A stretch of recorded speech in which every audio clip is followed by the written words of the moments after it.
Google மேப்பை பார்த்து காரை ஓட்டி வந்த பெண் வீட்டு வாசலில் தூங்கிக் கொண்டிருந்தவர்கள் மீது காரை ஏற்றி இறக்கிய சம்பவம் அதிர்ச்சியை ஏற்படுத்தியுள்ளது. சென்னையில் அதிகாலை வீட்டு வாசலில் தூங்கிக் கொண்டிருந்தவர்கள் மீது கூகுள் மேப்பை பார்த்து காரை ஓட்டி வந்த பெண் ஏற்றி இறக்கியதால் 7 பேர் படுகாயமடைந்தனர். சென்னை அசோக் நகர் 10வது தெருவில் வசித்து வரும் சரிதா என்பவரின் இல்ல நிகழ்ச்சிக்காக அவரது உறவினர்கள் ஏராளமானோர் வந்துள்ளனர். இரவு வீட்டில் இடப்பற்றாக்குறையால் உறவினர்கள் சிலர் வீட்டின் முன்புள்ள சாலையில் உறங்கியுள்ளனர். இந்நிலையில் அதிகாலை 4 மணிக்கு அவ்வழியாக காரில் வந்த மராட்டிய மாநிலத்தை சேர்ந்த வைஷாலி என்ற பெண் உறங்கிக் கொண்டிருந்தவர்கள் மீது காரை ஏற்றிவிட்டு நிற்காமல் சென்றதாக கூறப்படுகிறது.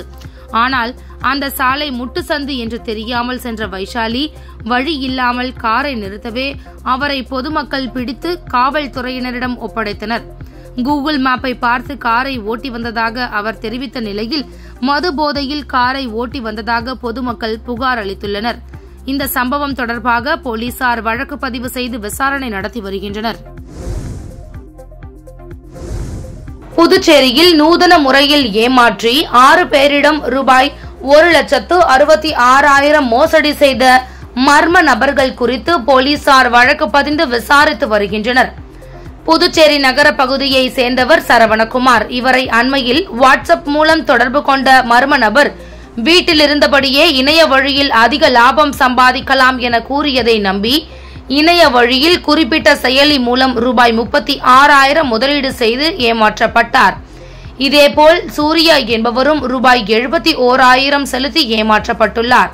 புதுச்சேரியை சேர்ந்த சுதா என்பவர் தனது மகனுக்கு நீட் பயிற்சிக்காக இணையதளம் மூலம் குறிப்பிட்ட நிறுவனத்திற்கு ரூபாய் 15,000 அனுப்பி ஏமாந்துள்ளார். கீர்த்திவர்மன் என்பவர் இணைய வழி விளையாட்டு பிரிவு வாட்ஸ்அப் குழுவில் இணைந்து ரூபாய் 18,000 கட்டி ஏமாந்துள்ளார். ஐயப்பன் மற்றும் கதிரவன் ஆகிய இருவர் வங்கிக் கணக்கில் இருந்த ரூபாய் 10,000 மர்ம நபர்கள் ஏமாற்றி கொடுத்துள்ளனர். இந்த புகார்கள் குறித்து புதுச்சேரி கோரிமேடு பகுதி இணைய வழி குற்றப்பிரிவு போலீசார் வழக்கு பதிந்து விசாரணை நடத்தி வருகின்றனர். புதுச்சேரியில் உள்ள அருள்மிகு முத்தாலம்மன் ஆலயத்தில் அம்மன் கழுத்தில் இருந்த 1.5 சவரன் தங்க செயின் மற்றும் உண்டிகளை உடைத்து மர்ம நபர்கள் பணத்தை திருடிச் சென்ற சம்பவம் பரபரப்பை ஏற்படுத்தியுள்ளது. புதுச்சேரி நெல்லித்தோப்பு சிக்னல் அருகே அருள்மிகு முத்தாலம்மன் ஆலயம் அமைந்துள்ளது. கடந்த சில மாதங்களுக்கு முன்பு இந்த கோவிலில் கும்பாபிஷேக விழா நடைபெற்றது. இந்நிலையில் வழக்கம் போல் இன்று காலை கோவில் நிர்வாகிகள் திறந்தபோது உண்டியல் உடைக்கப்பட்டு பணம் திருடு போய் இருந்ததை கண்டு அதிர்ச்சி அடைந்தனர். மேலும் அம்மன் கழுத்தில் இருந்த 1.5 சவரன் செயினும் திருடு போயிருந்தது. இதன் மொத்த மதிப்பு ரூபாய் 60,000 இருக்கும் என கூறப்படுகிறது. இதுகுறித்து அவர்கள் அளித்த புகாரின் பேரில் உருளையன்பேட்டை காவல்துறையினர் வழக்கு பதிவு செய்து விசாரணை மேற்கொண்டு வருகின்றனர். புதுச்சேரி அருகே வட்டிக்கடை உரிமையாளரை கத்தி முனையில் வழிமறித்து 30 லட்சம் பணம் கேட்டு கொலை மிரட்டல் விடுத்த வழக்கில் கைது செய்யப்பட்ட 2 பேர் மீது குண்டர் தடுப்புச் சட்டம் பாய்ந்தது. விழுப்புரம் ரகமத் நகரைச் சேர்ந்தவர் வெங்கட சுப்பிரமணிய செல்வம் புதுச்சேரி கரிக்கிலாம்பாக்கத்தில் நகை அடகு கடை நடத்தி வருகிறார். சம்பவ நாளான கடந்த மார்ச் 5ஆம் தேதி மாலை வழக்கம் போல் கடையினை மூடிவிட்டு தனது மோட்டார் சைக்கிளில் விழுப்புரம் நோக்கி சென்று கொண்டிருந்தார். அவர் கண்டமங்கலம் அழியூர் அருகே சென்றபோது பின்தொடர்ந்து வந்த ஒரு கும்பல் திடீரென கத்தி முனையில் வழிமறித்து வெங்கட சுப்பிரமணிய செல்வம் வைத்திருந்த ரூபாய் 1000 பணத்தை பறித்து கொண்டு மேலும் ரூபாய் 30 லட்சம் பணம் கேட்டு சரமாரியாக அவரை தாக்கிவிட்டு தப்பிச் சென்றது. இதுகுறித்து புகாரின் பேரில் கண்டமங்கலம் காவல்துறையினர் வழக்கு பதிவு செய்து விசாரணை மேற்கொண்டதில் முக்கிய குற்றவாளிகளான புதுச்சேரி கரிக்கிலாம்பாக்கம் ராஜீவ்காந்தி நகரைச் சேர்ந்த அருணாச்சலம் மற்றும் கரிக்கிலாம்பாக்கம் மடுகரை மெயின் ரோட்டில் வசிக்கும் வாஞ்சிநாதன் ஆகியோரை கைது செய்து கடலூர் மத்திய சிறையில் அடைத்தனர். மேலும் காவல்துறையினர் மேற்கொண்ட விசாரணையில் இவர்கள் தங்கள் கூட்டாளிகளுடன் சேர்ந்து தமிழகத்தின் பல்வேறு இடங்களில் வழிப்பறியில் ஈடுபட்டிருப்பது தெரியவந்தது. இதனை அடுத்து வழிப்பறிக்கு மூளையாக செயல்பட்டு வரும் அருணாச்சலம், வாஞ்சிநாதன் ஆகியோரை குண்டர் தடுப்புச் சட்டத்தின் கீழ் கைது செய்தனர். புதுச்சேரியில் இணைய வழி குற்றங்கள் நாளுக்கு நாள் அதிகரித்து வருகிறது. இணைய வழி மூலம் பண மோசடி, பெண்களின் புகைப்படங்களை வைத்து மார்பிங் செய்து பணம் கேட்டு மோசடி போன்ற பல்வேறு குற்ற சம்பவங்கள் இணைய வழி மூலம் நடைபெற்று வருகிறது. இவற்றை தடுக்க குற்றப்பிரிவு காவல்துறையினர் பல்வேறு நடவடிக்கைகள் எடுத்து வருகின்றனர். இருந்தபோதிலும் புதுச்சேரியில் இணைய வழி குற்றங்கள் அதிகரித்து வருகிறது. புதுச்சேரியில் PLEX என்ற இணையதளம் மூலம் கடந்த ஒரு வார காலமாக பண மோசடிகள் நடைபெற்று வருகிறது. இந்நிறுவனம் மூலமாக 1 லட்சம் கொடுத்தால் 2 லட்சம் கிடைக்கும் என்றும் 2 லட்சம் கொடுத்தால் 4 லட்சம் கிடைக்கும் என பொதுமக்களை ஏமாற்றி புதுச்சேரியில் பலரிடம் பண மோசடி செய்து ஏமாற்றப்பட்டுள்ளனர். மேலும் வாட்ஸ்அப்பில் பல லிங்குகள் வந்து கொண்டே இருக்கிறது. தற்பொழுது மட்டும் கடந்த ஒரு வார காலத்தில் பல நபர்கள் இதன் மூலம் ஏமாற்றப்பட்டுள்ளனர். ஏமாந்துள்ள பலர் புதுச்சேரி சைபர் கிரைம் காவல் நிலையத்தில் புகார் அளித்தும் உள்ளனர். ஆகவே பொதுமக்கள் இவ்வாறு லிங்க் வந்தால் அவற்றை பயன்படுத்தாமல் எச்சரிக்கையுடனும் இருக்க வேண்டும். மேலும் வாட்ஸ்அப் லிங்க் அல்லது டெலகிராம், இன்ஸ்டாகிராம் லிங்க் மூலமாக யாருக்கும் பணம் அனுப்ப வேண்டாம் என்றும் பொதுமக்கள் இணைய வழி மூலம் பணம் யாருக்கும் அனுப்பாமல் மிகுந்த கவனமுடன் விழிப்புணர்வுடன் இருக்க வேண்டும் என்று புதுச்சேரி இணைய வழி காவல்துறையினர் அறிவுறுத்தி எச்சரிக்கை விடுத்துள்ளனர். புதுச்சேரியில் இணைய வழி மூலமாக 12 பேரிடம் ரூபாய் 41 லட்சம் மோசடி செய்தது தொடர்பாக சைபர் கிரைம் காவல்துறையினர் விசாரணை மேற்கொண்டு வருகின்றனர். புதுச்சேரி லாஸ்பேட்டை பகுதியைச் சேர்ந்தவர் மகேஷ்குமார். இவரது செல்போனிற்கு வாட்ஸ்அப்பில் குறுஞ்செய்தி வந்தது. அதில் ஆன்லைன் வியாபாரம் மூலம் அதிகம் லாபம் பெறலாம் என குறிப்பிடப்பட்டிருந்தது. இதற்கு அவர் சம்மதம் தெரிவித்து பல்வேறு தவணைகளாக ஆன்லைன் மூலம் ரூபாய் 24 லட்சம் முதலீடு செய்தார். ஆனால் அதன் மூலம் கிடைத்த பணத்தை எடுக்க முயற்சித்த போது முடியவில்லை. இதனால் தான் மோசடி செய்யப்பட்டதை அறிந்த அவர் புதுவை சைபர் கிரைம் காவல் நிலையத்தில் புகார் அளித்துள்ளார்.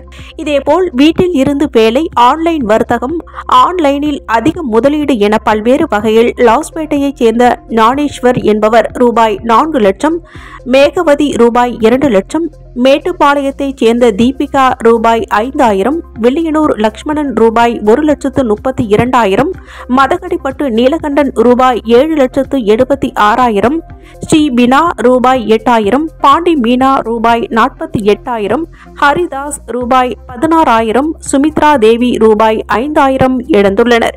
ஒரே நாளில் ஆன்லைன் மூலம் 12 பேரிடம் ரூபாய் 40,73,000 மோசடி செய்யப்பட்டுள்ளது. இதுகுறித்து சைபர் கிரைம் காவல்துறையினர் வழக்கு பதிவு செய்து விசாரணை நடத்தி வருகின்றனர். ஆன்லைன் முதலீட்டில் அதிக லாபம் தருவதாக கூறி தொழிலதிபரிடம் ரூபாய் 17 லட்சம் மோசடி செய்தது தொடர்பாக சைபர் கிரைம் போலீசார் விசாரணை மேற்கொண்டு வருகின்றனர். புதுச்சேரி லாஸ்பேட்டையை சேர்ந்தவர் கதிர்வேல். தொழிலதிபரான இவர் ஆன்லைனில் ஓட்டலுக்கு ரேட்டிங் செய்யும் பகுதி நேர வேலை செய்தார். அதில் அவருக்கு கொடுக்கப்பட்ட வேலைகளை செய்து முடித்தவுடன் அவரின் வங்கி கணக்கில் பணம் வரவு வைக்கப்பட்டது. மேலும் அவரிடம் ஆன்லைனில் முதலீடு செய்தால் அதிக லாபம் தருவதாக ஆசை வார்த்தை கூறியதை நம்பி அவர் பல்வேறு தவணைகளாக ரூபாய் 17,08,000 செலுத்தினார். அதன்பின் அவரால் யாரையும் தொடர்பு கொள்ள முடியவில்லை. அப்போது தான் மோசடி செய்யப்பட்டதை அறிந்து அதிர்ச்சி அடைந்தாள். இதேபோல் வானரப்பேட்டையை சேர்ந்த சீனிவாசனும் ஆன்லைனில் ரூபாய் 7,81,000 முதலீடு செய்து இழந்தார். வில்லியனூரை சேர்ந்த சௌரபி என்பவரின் வங்கி கணக்கில் இருந்து ரூபாய் 5,200, மதகடிப்பட்டு சிவபெருமாள் வங்கி கணக்கில் இருந்து ரூபாய் 5,000 மர்ம நபர்களால் மோசடி செய்யப்பட்டது. மணவெளி விஜய் என்பவரிடம் ரூபாய் 13,000, புதுவையை சேர்ந்த சுபஸ்ரீயிடம் ரூபாய் 8,500, புதுவையை சேர்ந்த லதாவிடம் ரூபாய் 19,995, திருநள்ளாரை சேர்ந்த கங்கையிடம் ரூபாய் 1,32,200, ஏனாமை சேர்ந்த வீரபாபுவிடம் ரூபாய் 10,500 மோசடி செய்யப்பட்டது. புதுவையில் 9 பேரிடம் ரூபாய் 26,83,000 மோசடி நடந்துள்ளது. இது குறித்து சைபர் கிரைம் போலீசார் விசாரணை நடத்தி வருகின்றனர்.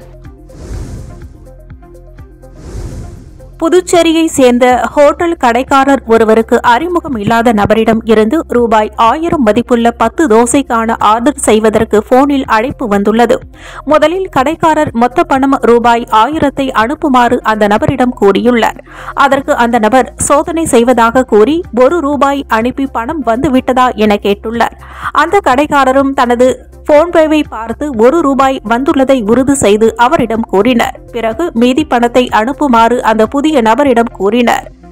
அதன் பிறகு அந்த நபர் கடைக்காரருக்கு தோசைக்கான பணம் ₹10,000 வரவு வந்தது போல் ஒரு போலியான குறுஞ்செய்தி அனுப்பி பிறகு அந்த ஹோட்டல் கடைக்காரருக்கு போன் செய்து தான் ₹1,000 அனுப்புவதற்கு பதிலாக ₹10,000 தவறுதலாக அனுப்பிவிட்டேன் என்றும் ஆகையால் அந்த மீதி பணத்தை திருப்பி அனுப்புமாறு கேட்டுள்ளார்.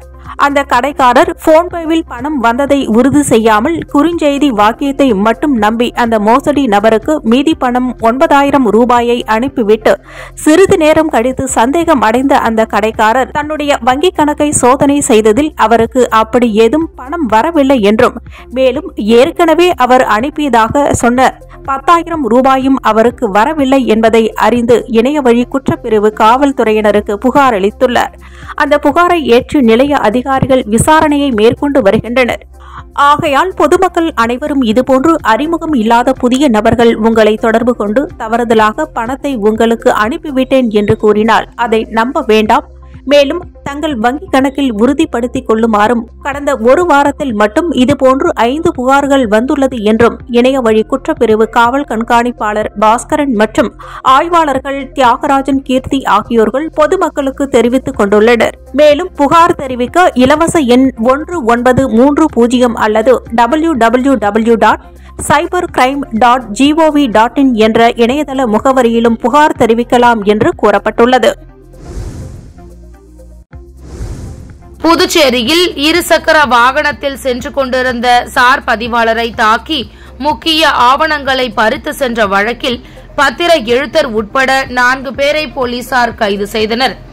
புதுச்சேரி திருக்கனூர் பத்திரப்பதிவு அலுவலகத்தில் சார் பதிவாளராக பாஸ்கரன் என்பவர் பணியாற்றி வருகிறார். இந்நிலையில் கடந்த 10ஆம் தேதி பணி முடித்து இருசக்கர வாகனத்தில் வீட்டிற்கு சென்று கொண்டிருந்த பாஸ்கரனை 3 பேர் கொண்ட மர்ம கும்பல் தாக்கிவிட்டு அவரிடமிருந்த முக்கிய ஆவணங்களை பறித்து சென்றது. பாஸ்கரன் அளித்த புகாரின் பேரில் வில்லியனூர் போலீசார் வழக்கு பதிவு செய்து சம்பவ இடத்தில் உள்ள கேமராக்களை ஆய்வு செய்து விசாரணை மேற்கொண்டனர். விசாரணையில் பத்திரப்பதிவு செய்ய சார் பதிவாளராக தாமதப்படுத்தியதால் தேங்காய் திட்டை சேர்ந்த பத்திர எழுத்தர் மணிகண்டன் அறிவுறுத்தலின் பேரில் சார் பதிவாளரை தாக்கி ஆவணங்களை பறித்து சென்றது தெரியவந்தது. இதனைத் தொடர்ந்து பத்திர எழுத்தர் மணிகண்டன், வில்லியனூரை சேர்ந்த ராஜசேகர், சுபாஷ் சந்திரபோஸ், கடலூர் மாவட்டம் தூக்கணாம்பாக்கம் பகுதியை சேர்ந்த அனீஷ் ஆகியோரை போலீசார் கைது செய்தனர். பின்னர் நீதிமன்றத்தில் ஆஜர்படுத்தி காலாப்பட்டு மத்திய சிறையில் அடைத்தனர்.